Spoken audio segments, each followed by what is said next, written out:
આંસુડા ફૂટે અને બાપુ કહે, મહાભારત અને બાળકોની ખબર લેવા આવ્યો છું. જીવનભર સત્યનું આચરણ કર્યું ને તેની ફલશ્રુતિ છે કે ફરી એકવાર અહીંયા આવવા મળ્યું. પછી તમારા હાથમાં પેલું જળ થયેલું 3 માંગરાનું રમકડું જોઈને પૂછે, બેટા હજુ તું બાળક જ હજુ રમકડાથી રમે છે? પણ બાપુ, એ મારું પ્રિય રમકડું છે. સાંભળીને ક્ષણભર હરખાઈ જાય. ચશ્માની તો હરાજી થઈ ગઈ, પણ ટેવ એટલે ખાલી નાક ઉપર પહેલી આંગળી મૂકીને કહે, મારું પણ પ્રિય રમકડું છે.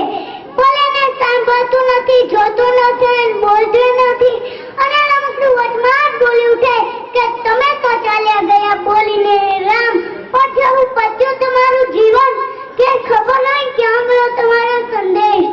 ગુલામમાં અનૈતિકતા અને વિદેશી વસ્તુઓના વાયરાની જડ એવી તો ઊંડી ઉતરી ગઈ છે 66 વર્ષોમાં કે સત્ય, અહિંસા, સદાચાર અને સ્વદેશ પ્રેમ માટે તો તમારે એકડો જ ઘૂંટાવો પડશે. મહાભારતની અંધવિજ્ઞાન સંસ્કૃતિ અને અનુભવ પ્રાપ્તિની લહેરાતી કસુંબર ચૂંદડીને તમારા કેટલાકો બાળકોએ શ્વાસની કાંટાઈ જાળીમાં ફેરવીને ચિત્રે હાલ કરી નાખી છે તમારા ગયા પછી. બાપુ, તમારી મહાભારતની આ અવદશા થઈ છે તમારા ગયા પછી. મારા પ્રિય રમકડા અને બાપુ વચ્ચેના સંવાદથી મને કદાચ મેઘાણીજી સમજાય અને બાપુ વતી કહેવાની ઈચ્છા થાય કે સત્યની અમોનિકા જરા તેરી ચુંગાર વયા કંગાલ કાજ પાંસલા પસારે ઘણીકો માલત મુક્તિ કરી બોલા લાલ રક્ત સત્તાના આજ ભક્તિ સોશે કરવાને મોદીના તત્વથી આ જીવન નિર્વીર્ય છે. બદુકતે સયા પ્રાણ નવરતમાં માગે, જાગો જાગો ગુલામ આવી પહોંચા મુકા, ઇન્સાફ की तख्त पर कलाल काल जागे, सेवा गाती नदन घोर काल जागे. પણ પછી કહે કે બાપુ આપની શક્તિ તો છે, જૂનું છે તેને જમીન દોષ કરી નાખો, નવ જમીન પરથી ઊભું કરો.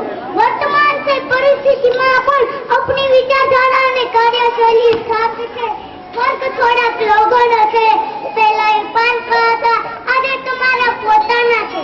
સમાજના નૈતિક મૂલ્યોના સ્થાન માટે અને આઝાદ રાષ્ટ્રની આબાદી માટે ફરી નૈતિક મૂલ્યોની જરૂર છે જે એક સદી પહેલા આપ્યા હતા. આજે મૃતતા દશામાં કંસી રહ્યા છે. બાપુ 63 વર્ષની આખરી યાત્રાનું આયોજન કરશે ને મારું આ પ્રિય રમકડું છે. હવે વખતે બાપુ મને વધારે કશું ના કહેવા દેતા. કાયમનું મોં પકડેલું કાયમનું ગોખલું સ્મિત લાવીને એમ જ કે જાને દી ધરે ના કોઈ તુફાની રાતે 12 વાગે તને જોઈ. એ આપની વિચાર સળગી જાય ને સૌનો દીવો એકલો થાને